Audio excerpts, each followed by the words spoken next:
Jamaah, oh jamaah. Alhamdulillah. Alhamdulillahirrabbilalamin, kembali lagi di Islami Twinda, jamaah Islami Twinda dirahmati Allah ya. Yang baru bergabung kita ingatkan lagi, hari ini kita sedang membahas tentang tema habis manis lalu dibuang. Dan sebelum kita melanjutkan mendengarkan tausiah dari guru-guru kita akan kembali melihat sebuah video tayangan ya. Ada tentang anaknya sukses tetapi nauzubillah min zalik ayahnya ditelantarkan. Ini dia tayangannya. Ada anak saya sini satu orang, tak mau ditelepon, tak tahu, tak mau di SMS, tak mau datang. Tiga orang laki-laki di sana, dua orang perempuan sini, satu orang perempuan. Udah nikah semua, Kek? Hah? Udah nikah semua? Udah berkeluarga. Sudah berkeluarga semua, senang-senang sudah nak.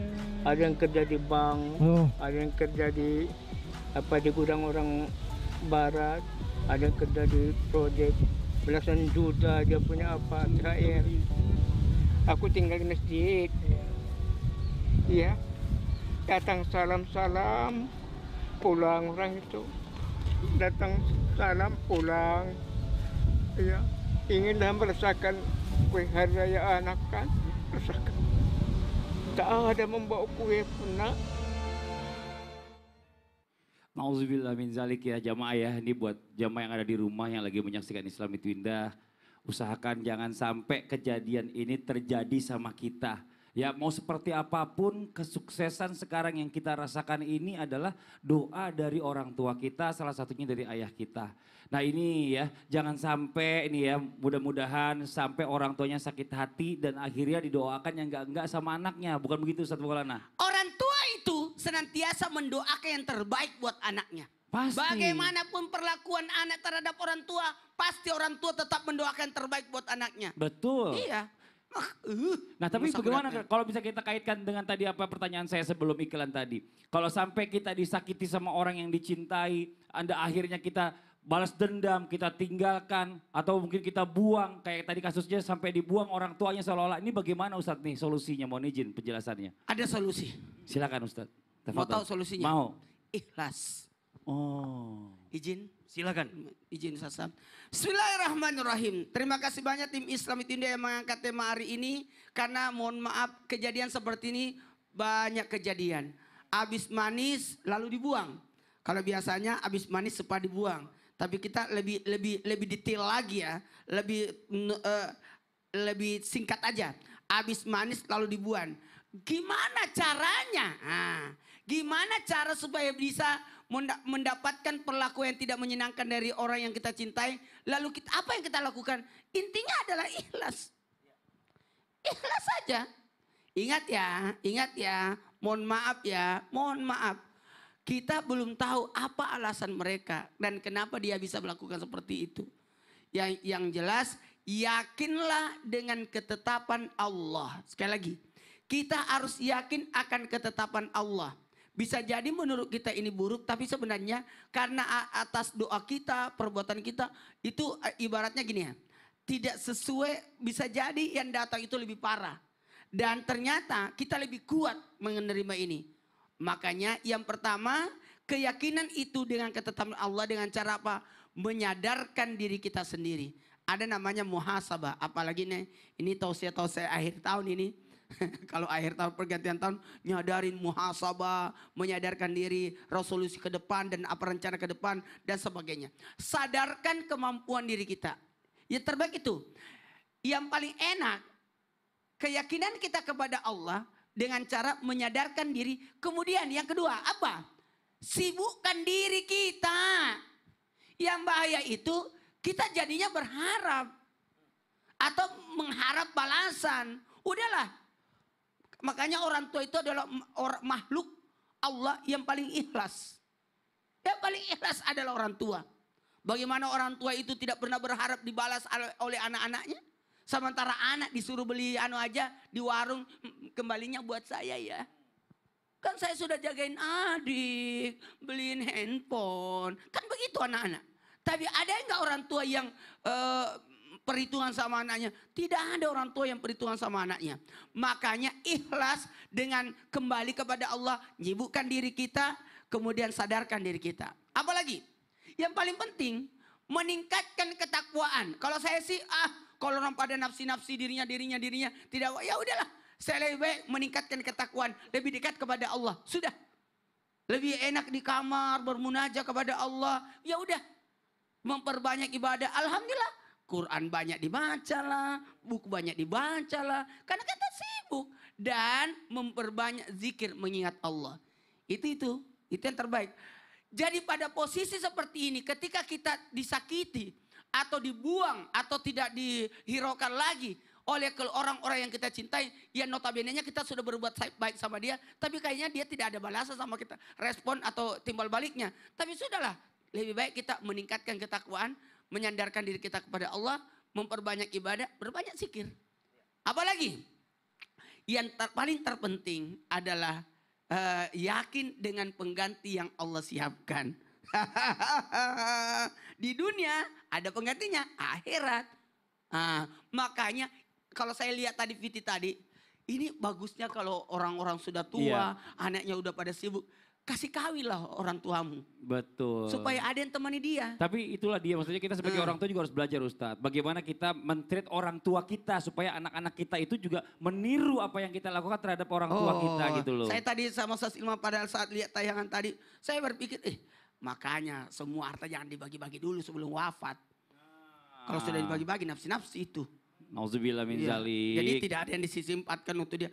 Jadi yang paling penting, mohon maaf, kepada orang yang merasa dibuang atau tidak dipedulikan lagi, satu kuncinya, kalau kepada Allah kita ikhlas, apa yang kita lakukan, yang berikutnya maafkanlah dia. Sebenarnya Masya ketika Allah. kita memaafkan, kita yang enak. Benar, Kalau kita lega. tidak maafkan, kita sendiri yang dia mungkin Benar. tidak nyenyak, kita yang gelisah. Iya, nggak plong perasaan nih ya. Makasih banyak Ustadz Maulana atas penjelasannya, jazakallah khairan kasir. Nah sekarang kita lanjut lagi berbicara masalah tentang memanfaatkan orang ini kan kita nggak boleh. Nah tapi bagaimana seandainya kita mau minta tolong sama orang terdekat kita. Bukankah Islam mengajarkan untuk saling tolong menolong Ustadz Syam? Nah ini apa bedanya memanfaatkan dengan minta tolong sebenarnya? Baik, Kan bismillahirrahmanirrahim. kelihatannya tipis banget bedanya nih, mohon izin Tapi penjelasannya. guru-guruku. Bismillahi masyaallah la yasukul khaira illallah. Bismillahi masyaallah la yasrifus su'a illallah. Bismillahi masyaallah ma kana min ni'matin faminallah. Bismillahi masyaallah la haula wa la quwata illa billah. Meminta dengan meminta-minta itu jauh beda.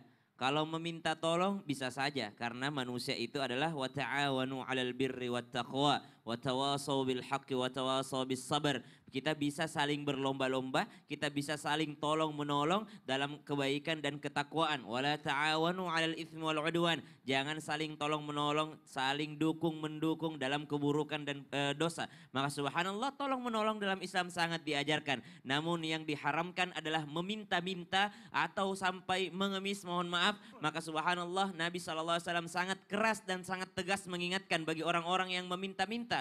Bagi orang yang meminta hanya untuk memperkaya dirinya, maka bersiap-siaplah untuk diberikan makanan batu daripada neraka jahanam. Subhanallah. Maka dia akan dibangkitkan dalam keadaan dia mencakar daging wajahnya sendiri. Lalu diberikan makanan daripada neraka jahanam. Maka subhanallah Allah sangat tidak menyukai orang yang meminta, apalagi meminta kepada manusia. Maka Allah katakan dalam surah Al-Fatihah, Iyyaka na'budu wa iyyaka nasta'in. Hanya kepadamu kami meminta, hanya kepadamu kami menyembah, hanya kepadamu kami memohon pertolongan. Namun jikalau dikatakan bagaimana dengan orang yang saling tolong menolong, maka ayatnya tadi wa ta'awanu 'alal birri wat taqwa wa la ta'awanu 'alal itsmi wal 'udwan.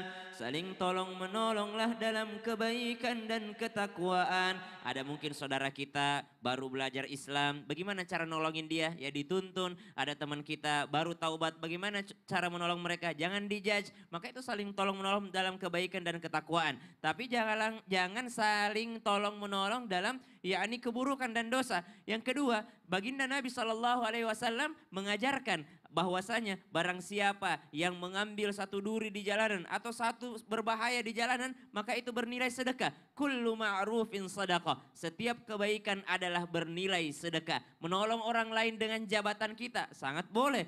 Itu adalah sangat diajarkan dalam agama kita. Makanya dikatakan tangan di atas al-yadul ulya khairum min yadis sufla. Lebih baik daripada tangan di atas, di bawah. Bukan berarti yang menyumbang lebih baik daripada yang disumbang. Tidak selalu seperti itu. Jabatan, orang yang di atas itu lebih boleh memanfaatkan jabatannya untuk menolong orang lain. Lebih sangat dihargai ketika dia menolong orang lain. Maka menolong orang lain adalah ajaran Islam, tapi meminta tolong selain daripada Allah Subhanahu wa taala, inilah yang dilarang. Allahus Samad, hanya Allah tempat kita bergantung. Kenapa ayat ini turun? Qul huwallahu ahad, Allahus samad. Karena pada saat itu mereka menyembah Allah sebenarnya, tapi melalui pertolongan yang ada di gantung-gantung di sekitaran Ka'bah. Maka turunlah ayat Qul huwallahu ahad, Allahus samad. Jikalau engkau ingin meminta pertolongan Allah, maka langsung saja, tidak usah melalui pertolongan daripada makhluk lain selain daripada Allah Subhanahu wa taala. Namun asas tolong menolong dalam agama kita itulah yang disebut dengan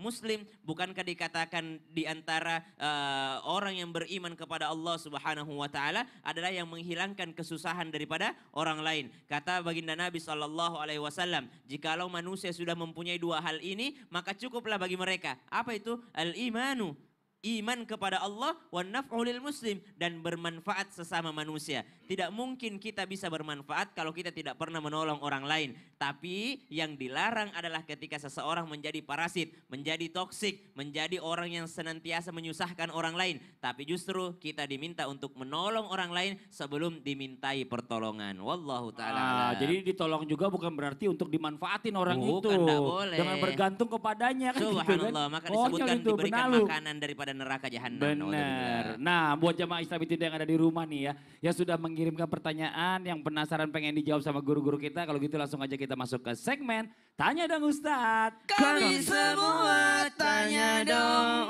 Ustadz. Oke, langsung aja kita bacakan pertanyaannya dari @aruhi_sk1995. Assalamualaikum Ustadz, saya mau tanya nih, apakah waktu sebelum menikah meninggalkan pasangan demi yang lain itu dosa? Karena kita menyadari bahwa yang lebih baik itu darinya ya, bahwa ada yang lebih baik darinya. Makanya itu sebabnya saya tinggalkan, karena niatnya dia ingin melamar saya. Itu dalam jangka waktu yang lama Ustadz. Apakah saya berdosa Ustadz? Karena sebelum menikah kan saya masih bebas untuk menentukan. Mohon pencerahannya Ustadz ya. Jadi ini Ustadz Hilman mohon izin nih. Apakah kita boleh nih pernah dekat sama orang lain ya dalam waktu yang lama tiba-tiba kita nikah sama yang lain. Apakah ini nggak termasuk habis manis sepah dibuang gitu ya? Atau habis manis lalu dibuang? Atau PHP istilahnya, mohon izin penjelasannya Ustadz Hilman. Baik, Masya Allah, mohon izin guru-guru kami Ustadz Maulana, Ustadz Syam. Subhanallah walhamdulillah wala ilaha illallah wallahu akbar. Jamaah Islam itu indah yang dirahmati Allah. Tolong catat kalimat ini ya. Cinta yang sesungguhnya itu baru akan terasa dan terlihat ketika engkau sudah menikah gitu. Sebelum menikah boleh jadi itu hanya perasaan sementara saja, perasaan sesaat saja, dan belum ada ikatan yang mengikat kamu untuk menjaga satu sama lain dalam ikatan pernikahan tentunya. Maka oleh karena itu, kalau sebelum menikah maka jangan serahkan perasaan hatimu sepenuhnya kepada seseorang yang dia bilang mencintaimu tapi dia tidak menikahimu. Jadi boleh-boleh saja silahkan kamu mencari yang terbaik, tapi tentu hadirkan komunikasi yang baik, hadirkan akhlak yang baik. Jangan sampai engkau juga mencederai, mengkhianatinya dan segala macamnya. Karena sungguh ketika ada orang yang datang kepadamu, kemudian dia serius ingin menikahimu, maka dia adalah orang yang benar-benar mencintaimu. Sedangkan orang yang hanya sekedar mendekatimu, hanya untuk sekedar tahu tentang dirimu, tapi dia tidak berniat menikahimu, maka boleh jadi dia hanya menginginkan nafsunya dengan dirimu, bukan ingin menghadirkan kebaikan di dalamnya. Maka di dalam Islam jika ada dua orang yang sudah sangat dekat gitu ya, bahkan mereka saling mencintai, maka ayo menikah. An-nikahu sunnati, faman raghiba an sunnati falaisa minni. Kata Nabi, nikah itu sunnahku. Dan barang siapa yang tidak menyukai sunnahku maka dia bukan golongan kami. Maka percayalah pada akhirnya dia yang datang kepadamu membawa mawar akan kalah dengan dia yang datang kepadamu membawa mahar. Dia yang datang kepadamu memberi coklat akan kalah dengan dia yang datang kepadamu mengucapkan akad.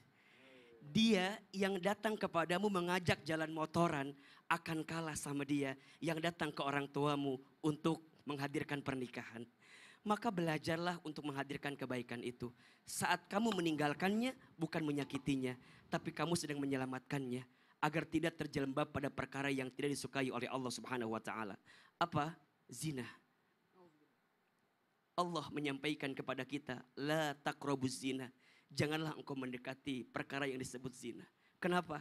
Karena perkara itu akan mendatangkan keburukan dalam kehidupan kamu. Jaga hatimu, jaga perasaanmu. Jangan menyerahkan cintamu kepada orang yang belum mengikatmu dalam akad pernikahan. Dalam tahapan ini mungkin kita sedang menanti atau mencari ya. Jodoh itu kan dua ya Ustadz. Iya. Dicari dan dinanti ya. Dicari dan dinanti. Jadi carilah jodohmu dengan cara terbaik.